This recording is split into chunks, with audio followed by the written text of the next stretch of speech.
Good morning. So as we continue our series throughout the summer of looking at some of the more colorful and yet less well-known characters in Scripture, this morning we turn our attention to the peculiar treasure named Amos. Amos falls into the category of minor prophets. Minor not because of the power of his message, but minor because of how much he wrote in comparison to some of the other prophets. For example, Jeremiah is credited with having written 52 chapters of Scripture, Isaiah 66, but Amos a mere 9, and even Joel just wrote 3 chapters of Scripture. But when it comes to the power of Amos's message, it was anything but minor. And actually, peculiar Amos stands out for his strength of character and his bravery. Now, throughout the Hebrew Bible, the message that prophets brought to their audiences, well, they were rarely well received, very rarely appreciated very much, because often the prophets were telling their friends and their neighbors that their lives were full of misery, or they were about to be full of misery, because they were not being faithful enough, and if they didn't fix that right away, then things were only going to get worse. But Amos's story is just a little bit different. Rather than talking or prophesying to friends and neighbors, he was actually speaking to some hostile enemies, and those enemies were not in the midst of a miserable life, they were actually enjoying the good life. But Amos felt drawn to speak a prophetic word to them, telling those enemies that their lives were out of line, that their priorities were all wrong, that they weren't living faithful lives, and they needed to fix that right away. And so now Amos lived in a time in Jewish history known as the divided kingdom. Kent talked about this a couple of weeks ago when he was talking about Micah. But prior to this time, Israel was one united nation. And it had some of those great kings that we all know, Saul and David and Solomon. But when King Solomon died, Israel divided into 2 separate kingdoms, 2 separate nations. The southern kingdom was known as Judah, and the northern kingdom kept the name of Israel.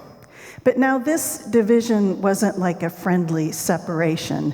It was hostile. And so that created difficulties for each kingdom because civil war broke out from time to time. Both kingdoms experienced some ups and some downs, but mostly a lot of downs because there were troubles within each kingdom. There were political difficulties, all kinds of leadership changes. Kings were getting assassinated on a regular basis. And then there were troubles without because there were powerful nations like Syria and Egypt that were always threatening to invade each one of the kingdoms. So it was a difficult time. There was constant political upheaval. There was trouble within, there was trouble without. And yet every once in a while, there would be a time of peace and prosperity. A relatively good king would ascend the throne. The foreign powers would be busy elsewhere at home or somewhere else, and peace and prosperity would reign for a short time. And it was in such a time like that that Amos came on the scene, a time of peace and prosperity. And it was a particularly prosperous time for the northern kingdom of Israel because its boundaries had expanded, and it now included what was called the Via Maris, which was one very popular trade route. And so Israel was really enjoying some new trade and so some great increase in its wealth because of all of this newfound trade. However, the wealth was not exactly being distributed equally. It was primarily the royal families and a few prominent other leaders that were enjoying this great wealth. And those leaders and those royal family members believed that they were receiving this newfound wealth because God liked them best. God favored them best of all. And so it was into this time of peace and prosperity that Amos arrived. And he said to those people, you need to think through how you're living your lives. You need to think through your priorities. You need to think through how things are going in your lives. And you need to readjust exactly what you're doing. But you sort of have to wonder why Amos cared about all of this. Because Amos didn't live in Israel. He didn't live where the rich were getting richer and the poor were getting poorer. He lived in the southern kingdom of Judah in a place called Tekoa. And Tekoa was known and described as a barren and rocky wasteland, a windy and chaotic desert. Doesn't look all that friendly there in Tekoa, does it? And isolated. And it yielded a living to its inhabitants only with stubbornness and reluctance. And Amos was one of those inhabitants. He probably had a ranch, and he had some sheep, he had some cattle, maybe he had a few goats. And he had a sycamore orchard, and the sycamores would produce a fruit, a fig, but that fig would only ripen when pinched. And so it was an edible fruit, but it was mostly used for the poor, and it was used to feed cattle. But even though Amos lived in this isolated, deserted area, somehow he wasn't a recluse or a hermit. Somehow he knew what was going on in the world. Maybe trade caravans stopped by and told him news of the northern kingdom. Maybe he went to Jerusalem every once in a while and he heard about what was going on. Tekoa was about a 2-hour donkey ride south of Jerusalem, so maybe he went up every once in a while. We don't know how he got the news, but we know he got the news. We know he knew that the northern kingdom was prosperous, that the northern kingdom was beginning to have its leaders fall into decadent lifestyles. They were beginning to be involved in social crimes, that they felt they deserved God's blessing, and that their wealth proved that God liked them best. Their worship services were no longer as they were supposed to be. They were a time for party rather than a time to get closer to God. And that didn't sit well with our Amos. So there he was in his desolate, isolated area, thinking about what was going on up there in northern Israel, brooding over their decadence, and he felt called by God, not to speak a prophetic word to friends and neighbors, but to go up into that hostile environment, to speak to his enemies, and to offer a prophetic word from God. And that prophetic word from God was a really clear message. It's a simple message, a clear message. It's a message that's as relevant today as it was almost 3,000 years ago. What Amos said to those people was, choose good. People every single day need to make choices about how to live their lives, and what you need to do is choose to do the right thing. Choose to do good things. And further, Amos said, God is the ultimate judge of right and wrong. So what you need to do is listen to God. Look for God's guidance. Seek God's guidance, and then choose to do that which is good. There's a story from one of Plato's dialogues about a crew on a ship. This is from the film Moana, if any of you have seen that Disney film. But the captain kept looking to the stars in order to navigate the ship. But the crew was absolutely certain that the way that you navigate a ship is by looking at the tides and the currents and the wind, and that stars had nothing to do with how you navigate a ship. So they really thought their captain had lost his mind and that he was going to lead them to nowhere, and so they locked the captain in the hold, and of course they sailed on to shipwreck. We know that there are directions we should look toward when we need advice, when we need guidance, when we need to know which way to go. Amos was saying what's most important is to stop and look to God. Listen to God. Listen for God's direction, and then do the right thing. Make good choices. Amos really believed that those leaders up in the northern kingdom had stopped looking for or listening to God. He said to them, on God's behalf, I despise your festivals. The people in that northern kingdom, they were still going to worship, but they were really using it as a time to eat, drink, and be merry, and maybe tip their hat to God saying, we're glad you like us best, so keep at it and keep adding to our riches, and that will be fine. But they weren't going there to seek God's direction and guidance for their lives. And so Amos said to them, and across the thousands of years says to us, remember the true intent and purpose of worship. Yes, it's nice to be together, but it's really about increasing our relationship with God, strengthening that relationship, looking to God for guidance and direction. So whether we're singing to the piano or the organ or with guitar, whether we're here or at the park, the intent of worship is the same. It's to strengthen that relationship with God and to listen to God's voice, to seek God's direction. And so then further, Amos said, once you've listened to God, then you know how to live your life. You know what choices to make. You need to choose to do the right thing, to do good things. And what is that right thing? What are those good things? It's to live justly. It's so that the rich don't keep getting richer and the poor keep getting poorer, but it's to seek justice in all that we do, in all of our actions. Amos said to those people, you know what? You're ignoring the poor. You're pushing the needy away. You're trampling the poor at the gates. And he said, that's not right. People of Israel, you need to choose differently, and we can choose differently too.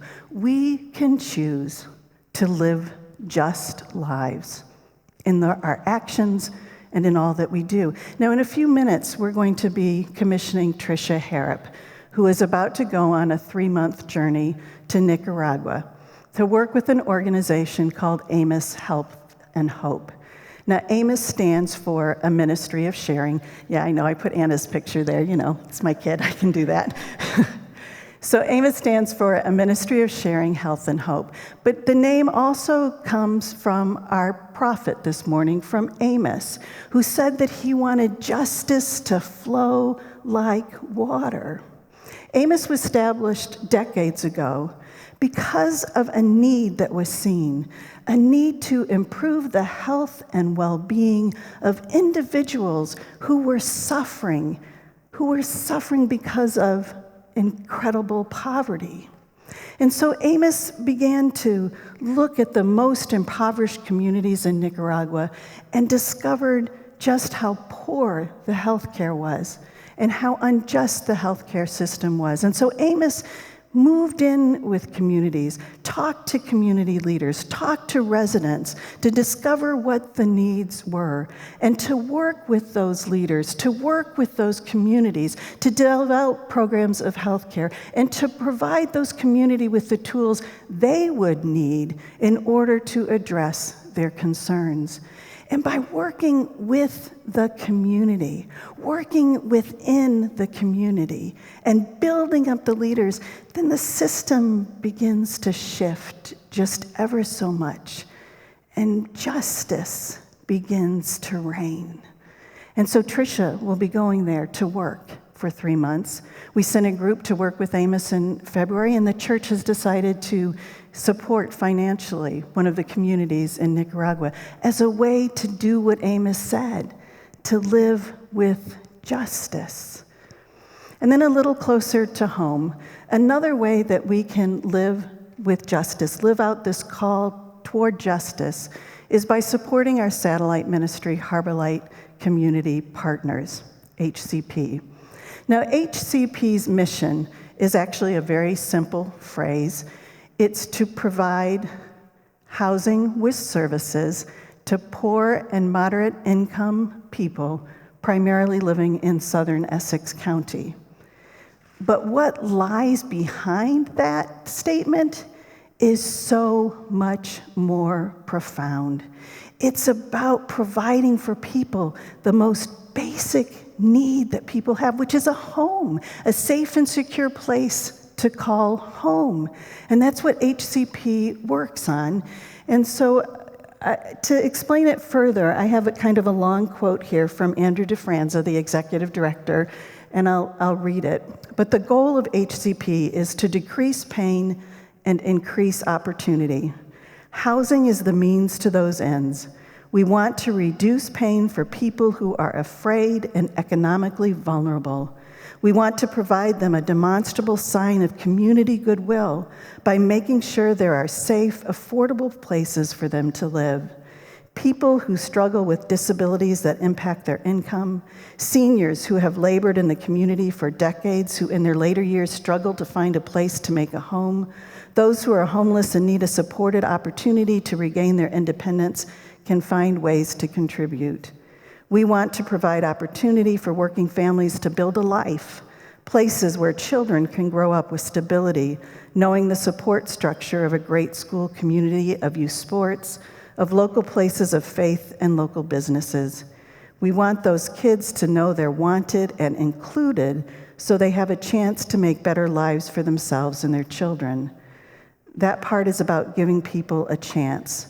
So that's who we are, what we do, and why we do it.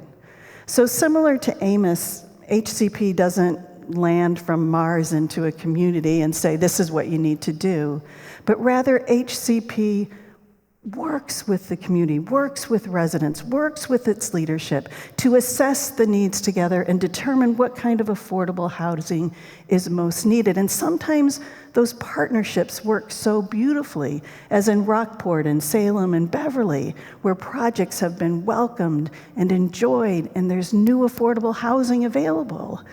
And then there are those other places where, despite the working with residents, working with local leaders, projects are stalled. There's a project in Wynnum that has been stalled now for quite some time. Despite the fact that permits were all given, that there was so much work within the community, there has been a stall in the Wynnum project. So Anna, can we put up that picture?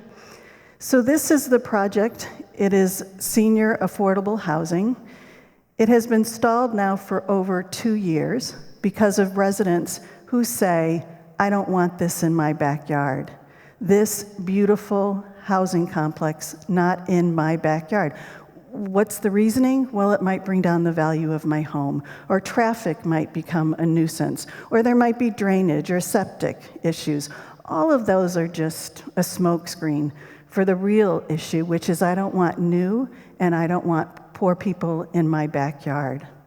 And so HCP and its executive director and its board have spent thousands of hours and thousands of dollars because of the lawsuit that has been brought against them, and this project still hasn't broken ground. So if you want to stand up for justice, there's a very concrete way. In the back of the sanctuary, there are these bumper stickers or other stickers, or you can wear a pen that says, yes, in my backyard. And you can support these actions towards just housing.